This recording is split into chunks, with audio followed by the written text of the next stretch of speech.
Olá, meus irmãos, a graça e a paz do Senhor Jesus seja com todos vocês, professores e oficiais da nossa Escola Bíblica Discipuladora da PIB de Rio Novo. É com satisfação que eu gravo esta primeira aula de estudo prévio do assunto da EBD para o próximo domingo, dia 14 de maio de 2023. E o objetivo destas aulas gravadas é para proporcionar a vocês, professores, um maior e melhor entendimento do estudo bíblico da Palavra de Deus, a fim de poderem, assim, ministrar aos seus alunos no dia da aula. O nosso estudo do próximo domingo tem como tema Largada da Missão, baseada nos capítulos 3 e 4 do Evangelho de Lucas. Nós já tivemos uma belíssima introdução neste Evangelho de Lucas, vendo que Lucas é o escritor, não é o autor, porque o autor é o Espírito Santo de Deus de toda a Bíblia, mas Lucas foi o médico amado, o escritor do Evangelho que leva o seu nome, e também do livro de Atos, ele que foi companheiro nas viagens missionárias do apóstolo Paulo, portanto, um homem que fez um trabalho minucioso, pesquisando fontes escritas, pesquisando também fontes orais e o seu próprio testemunho de tudo que ele viveu e presenciou como um gentil, para poder registrar aqui no seu Evangelho, no livro de Atos, a história do Senhor Jesus Cristo e também a história da igreja cristã. O livro de Atos é um livro de suma importância em toda a Bíblia. Mas nós estamos agora também examinando o Evangelho de Lucas, né? Um trimestre abençoado esse, em que nós vamos examinar o Evangelho de Lucas. O objetivo do nosso estudo desse próximo domingo é compreender que a missão da igreja é de darmos seguimento à missão do Senhor Jesus Cristo, de continuar expandindo o Evangelho, pregando o Evangelho a toda criatura. Também entender que não somos articuladores da palavra de Deus, mas somos articulados por ela. É ela quem nos guia. Afinal de contas, a palavra é a nossa regra de conduta, de fé, de prática, de vivência, de obediência. É a palavra do nosso Deus. E como objetivo específico, nós queremos ajudar os nossos alunos da EBD a descrever a sua missão utilizando palavras como ação, reflexão e oração. Esperamos chegar no final do estudo com os alunos já tendo este entendimento. Mas muito bem, feito isso, eu quero agora ler o texto áureo do nosso estudo do próximo domingo, que está no Evangelho de Lucas, no capítulo 4, verso 32, a respeito de Jesus, que o verso diz, né? Sugiro, professor, que você leia com toda a sua classe este versículo, Lucas 4, 32, que é o texto áureo. E muitos se maravilharam da sua doutrina, porque a sua palavra era com autoridade. Ou seja, Jesus ensinava com autoridade própria. Ele não dependia da autoridade dos escribas, dos fariseus ou de qualquer uma instituição daquela época, mas ele usava sempre na primeira pessoa, não é? Dizendo, eu, porém, vos afirmo, eu, porém, vos digo, eu, porém, vos ensino.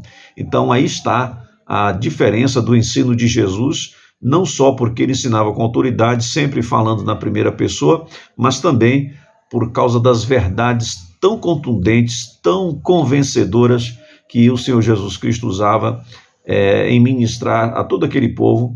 Por isso as suas palavras perpassam os séculos e chegam até nós para nos abençoar com tantas verdades que nunca perderam a sua atualidade e a sua necessidade. Muito bem.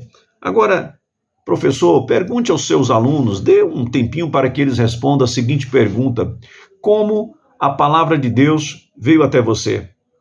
Faça essa perguntinha para os seus alunos e deixe que eles respondam, não é? A palavra de Deus veio até você pela pregação numa igreja, num culto ao ar livre, através da Bíblia impressa. A palavra de Deus veio até você pelo rádio, pela TV, pela internet, por um folheto, pelo testemunho de alguém. Como que a palavra de Deus chegou até você? Dê oportunidade para que seus alunos expressem, né, a resposta a esta tão importante pergunta.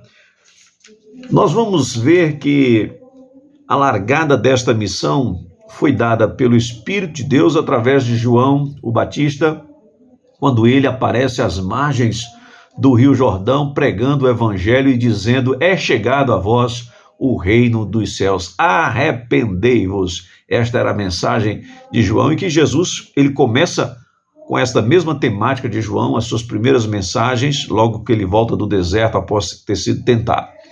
Então, nas pessoas de João, o Batista, e na pessoa do Senhor Jesus, nós vamos examinar como que esta missão foi iniciada, né? A largada da missão, e como nós precisamos dar também continuidade a esta missão, que começando por João Batista, continuada por Jesus Cristo, hoje é continuada pela Igreja do Senhor Jesus. Eu vejo algumas características da missão de João Batista. Por exemplo, o local da sua pregação. João, ele não tinha uma catedral, um púlpito, um programa de rádio para irradiar a palavra de Deus, mas ele pregava às margens do Rio Jordão. Essa era a sua plataforma de pregação. E nós hoje? Quais são as plataformas que nós dispomos? Eu faço até a seguinte pergunta, não é? Qual plataforma você, aluno da EBD, vai usar para difundir, espalhar, semear a palavra de Deus? Nós temos várias plataformas que podem ser usadas, plataformas digitais, desde o rádio, a televisão. Nós temos agora o YouTube, nós temos o Facebook, nós temos o Instagram, nós temos o Zap, enfim, nós temos o próprio aparelho celular para gravar nossas mensagens e fazer chegar a cada pessoa. Então, pense nessa plataforma que pode ser usada para divulgar a palavra do nosso Deus. Todo crente deve usar as plataformas digitais para testemunhar de Cristo e espalhar o amor de Cristo através do Evangelho nas plataformas digitais. Pense nisso, não use as plataformas apenas no nível humano para diversão, conhecimento, lazer, mas use essas plataformas principalmente para propagar o Evangelho. A nós foi dada esta missão, foi dada a largada lá com João Batista, continuando com Jesus, continuando com os apóstolos, a igreja, e hoje continuando comigo e com você, temos a responsabilidade de passar esta mensagem para a geração presente e para gerações futuras. Outra característica importantíssima de João era a sua humildade. Meus irmãos, numa época de tantas celebridades carismáticas, religiosas, em que parecem mesmo que os atuais, com raras exceções, atuais pregadores do Evangelho estão chamando mais atenção para si mesmo. João, lá no Evangelho de João, capítulo 3, verso 30, João dizia: importa que ele, Jesus, apareça e que eu diminua. Olha quanta humildade de João. Ainda lá no Evangelho de João, capítulo 1, o versículo 27, ele diz: olha, após mim virá um que é maior do que eu.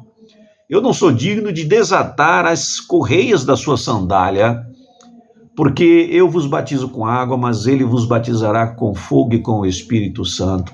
Então, João tinha consciência de que ele era apenas um servo. Ele dizia: eu sou uma voz que clama no deserto. Quando perguntaram para ele quem ele era e com que autoridade ele pregava e batizava, ele simplesmente respondeu: eu sou uma voz que clama no deserto. Ou seja, todo servo de Deus é apenas uma réplica da voz de Deus, é um eco da voz de Deus. Nós somos simplesmente vozes que estão pregando o Evangelho a toda criatura, e as pessoas estão ouvindo, elas não devem prestar mais atenção na nossa voz do que na voz de Deus. Então, essa consciência de humildade que João tinha é extraordinária. E eu quero ler aqui para os irmãos a definição de C.J. Mahaney sobre humildade. Ele diz o seguinte: humildade é avaliarmos a nós mesmos honestamente à luz da palavra, da luz da santidade de Deus e da nossa pecaminosidade. Não há como alguém contemplar a santidade de Deus e se autocontemplar e não se quebrantar, não cair realmente em profunda humildade diante de Deus. Só Ele é Deus, nós somos pó. Então, quando nós nos confrontamos ou quando nós nos espelhamos na grandiosidade, na santidade de Deus, não há como permanecermos orgulhosos, vaidosos, tendo uma concepção de si mesmo além do que deve se ter. Então, neste momento, nós quedamos mesmo em humildade diante de Deus. Então, essas duas características de João Batista me chamam muito a atenção, né? A sua pregação num lugar ermo, distante, e também a sua humildade. Ele não queria ser maior do que o seu Senhor Jesus Cristo. Ele não queria se colocar como uma autoridade carismática maior do que o seu mestre, maior do que Jesus Cristo. Então, João nos ensina a sermos humildes no cumprimento desta sublime missão de ensinar a palavra de Deus, de pregar o evangelho, de fazer a obra do nosso Deus. Pensando na pessoa do Senhor Jesus Cristo, no cumprimento desta missão, nós vamos ver que a tentação de Jesus, registrada aqui no capítulo 4, de 1 a 13 do Evangelho de Lucas, ela traz lições preciosas e profundas para as nossas vidas. A tentação de Jesus Cristo, ela atendeu a um propósito de Deus Pai, que foi o propósito de fazer com que Jesus se identificasse plenamente com a humanidade criada. Então Deus queria que o seu Filho passasse por todas as tentações que nós, homens, passamos. Enquanto que o primeiro Adão caiu nas tentações do inimigo lá no Jardim do Éden, Jesus, no lugar deserto, ele resistiu e venceu a Satanás. Estas tentações foram em 3 áreas. A área do ser, quando Satanás diz aí em Lucas, capítulo 4, verso 3, né? Se tu és o Filho de Deus, transforma estas pedras em pães. E Jesus diz, nem só de pão viverá o homem, mas de toda palavra que procede da boca de Deus. Com isso, Jesus vence a primeira tentação, a tentação do ser. Ele desafiou Jesus a provar que era Deus. Jesus não precisava provar que era Deus, nem para Satanás, nem para mim, nem para você, porque ele é Deus. E ele não se auto-questiona sobre a sua divindade. O homem questiona porque o homem duvida, mas ele é Deus, sempre foi Deus, sempre será Deus. Por isso, esta primeira tentação na identidade divina do Senhor Jesus fracassou vergonhosamente para Satanás. Veja, a outra área em que Jesus foi tentado foi na área do ter. Quando Satanás mentiu para Jesus no versículo 6 de Lucas, dizendo o seguinte, estou abrindo aqui a minha Bíblia para ler. Disse-lhe o diabo, dar-te-ei toda autoridade, dar-te-ei toda esta autoridade e a glória destes reinos, porque me foi entregue e a dou a quem eu quiser. Portanto, se prostrado me adorares, toda será tua. Que mentira, não é? Satanás não é dono de nada.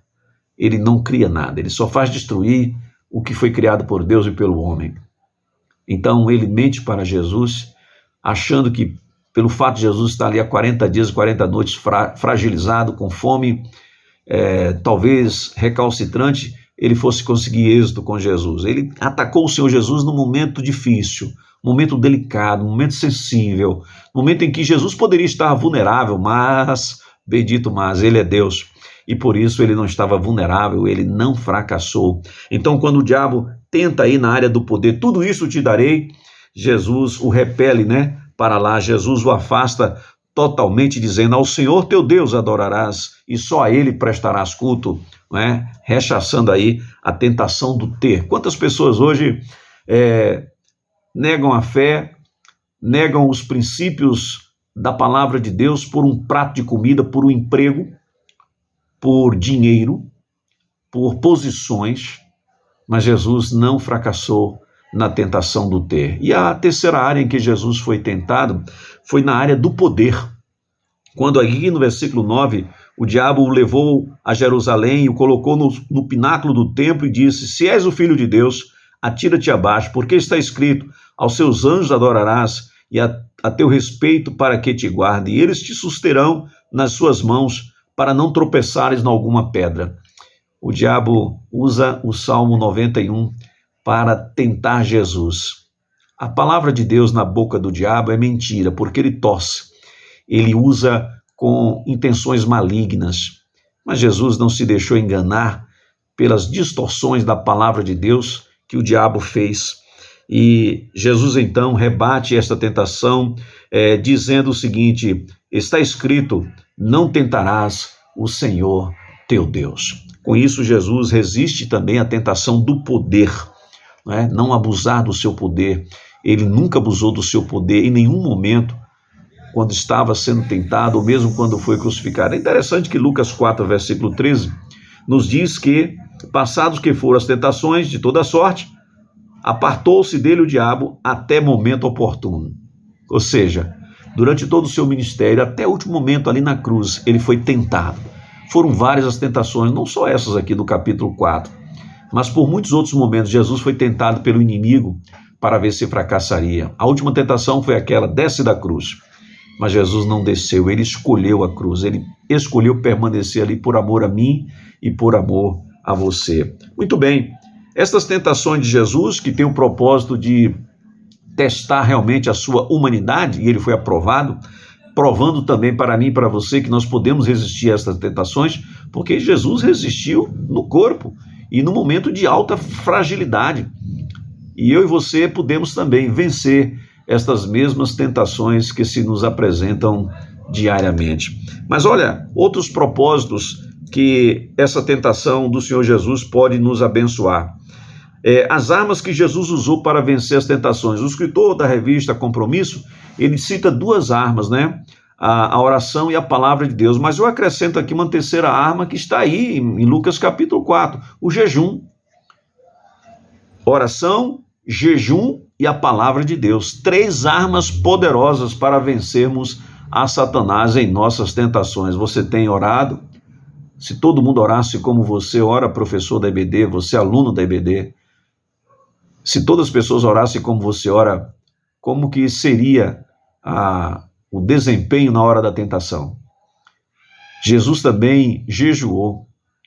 Talvez você não aguente ficar 40 dias e 40 noites jejuando, mas talvez nós possamos passar um dia, 2 dias, quem sabe, a depender de cada um, para realmente jejuar e orar. Não é jejuar, sair para trabalhar e levar a vida normal, não, é se reclusar num quarto e ficar ali em oração, em meditação na palavra de Deus, se desligar de celular, de televisão, de rádio, de tudo mais, para se concentrar na oração, na meditação da palavra de Deus, orações profundas, jejuando e orando. Então Jesus usou essas 3 armas poderosas, a oração, o jejum e a palavra de Deus, para rechaçar o inimigo, combater o inimigo, para defender-se de Satanás. Está aí a dica para que nós também possamos vencer as tentações. E olha, o poder para vencer as tentações reside nessas 3 armas. Fique hábil no uso dessas 3 armas e você será um vencedor sobre as tentações. A autoridade com que Jesus ensinava. Então, nós vemos aí as lições da sua tentação, mas vemos também a autoridade com que Jesus ensinava. Em Lucas 4, 18 e 19, que eu passo a ler aqui na minha Bíblia, diz assim: o Espírito do Senhor está sobre mim, pelo que me ungiu para evangelizar aos pobres, enviou-me para proclamar libertação aos cativos e restauração da vista aos cegos, para pôr em liberdade os oprimidos e apregoar o ano aceitável do Senhor. Jesus está lendo aqui Isaías capítulo 61, os versículos 1 e 2, e o que deixou as pessoas ali, os escribas, fariseus, sacerdotes, irritados, chateados com Jesus, é porque Jesus lê em plena sinagoga, Isaías 61, versos 1 e 2, e atribui a si mesmo o cumprimento desta palavra. Ele chama para si, para a sua pessoa, o cumprimento desta palavra, dizendo que ele era o Messias, que estava ali para cumprir com esta missão dada por Deus. Meus irmãos, que convicção, que autoridade e que ousadia do Senhor Jesus nas barbas ali dos sacerdotes, escribas e fariseus, reivindicar a palavra de Deus cumprindo-se ali naquele momento na sua vida. Essa autoridade do Senhor Jesus realmente deixou todo mundo daquela época e nós até hoje impressionados, né? Porque Jesus ensinava com poder e autoridade, não era com o poder e autoridade dos escribas, dos fariseus daquela época, de qualquer instituição, mas com a autoridade que Deus lhe dava, na verdade, na pregação do reino do nosso Deus. Concluindo o nosso estudo, nós vemos aí também uma outra lição importante nesta missão que foi dada ao Senhor Jesus Cristo para salvar a humanidade por meio do seu sacrifício, que é a sua misericórdia. A misericórdia do Senhor, diz Jeremias 33, o verso 3, são a causa de não sermos consumidos. Suas misericórdias não têm fim, elas se renovam a cada dia. Então, as misericórdias do nosso Deus realmente proporcionam para nós alegria, bem-estar espiritual, emocional e físico também. Eu quero concluir esse nosso estudo lendo para você, querido professor, e o professor faça o mesmo lendo para o seu aluno na classe do próximo domingo, o que Max Lucado, no livro Graça, Mais do que Merecemos, ele diz sobre a graça e sobre a misericórdia. Ele diz assim, olha, lembre-se de que não apenas a misericórdia, mas também a graça. A graça vai além da misericórdia. A misericórdia deu a Ruth um pouco de comida. A graça deu a ela um marido e um lar. A misericórdia deu ao filho pródigo uma segunda chance. A graça deu a ele uma festa. A misericórdia fez com que o samaritano cuidasse dos ferimentos da vítima. A graça fez com que ele deixasse o seu cartão de crédito como pagamento pelos cuidados da vítima. A misericórdia perdoou o ladrão da cruz. A graça escoltou-o para o céu. A misericórdia nos perdoa. A graça nos corteja e nos desposa. Bendita graça do nosso Deus. Graça, que maravilhosa graça, a graça do nosso Deus. Meus irmãos, vamos dar continuidade a esta missão. Vamos dar continuidade à pregação do Evangelho. A largada foi dada lá com João Batista, nos primórdios da nossa história. O Senhor Jesus Cristo realiza a obra completamente e nos dá a missão de continuá-la, de levar adiante. A largada foi dada, devemos levar adiante a mensagem do Evangelho do nosso Senhor Jesus Cristo. E para nós aqui, concluir esse estudo, perguntar aos nossos alunos, em relação à sua missão, para cada uma dessas três palavras, o que você diria? Ação. Como que você agirá com a palavra de Deus neste mundo? Lembra-se da plataforma de João Batista, às margens do Rio Jordão? Lembra do Senhor Jesus pregando em todos os lugares? E hoje, com tantos recursos midiáticos, como podemos usar isto como plataforma para a pregação da palavra do nosso Deus, sem falar do testemunho presencial e diário? Também a reflexão. Que reflexão devemos fazer à luz desta missão que nos foi dada? E também oração. Como vamos orar por este mundo tão carente de salvação, do perdão, da graça e da misericórdia de Deus? Que você intensifique a sua vida de oração como Jesus tinha uma vida de oração tão intensa, para que nós possamos cumprir com esta missão que foi dada largada há tantos séculos e que o Senhor confia a mim e a você a continuidade desta obra. Deus abençoe você, professor. Lembre-se daquelas dicas para o professor. Leia e releia o texto bíblico várias vezes e prepare-se em oração para que você possa ministrar com autoridade também a palavra do nosso Deus. Deus abençoe você, irmão professor da EBD. Assista a este áudio em outro momento, este áudio e vídeo, em outro momento, para que você também possa se aprofundar e ministrar no próximo domingo com maior segurança o estudo da nossa Escola Bíblica Discipuladora. Deus abençoe, a paz seja com todos vocês.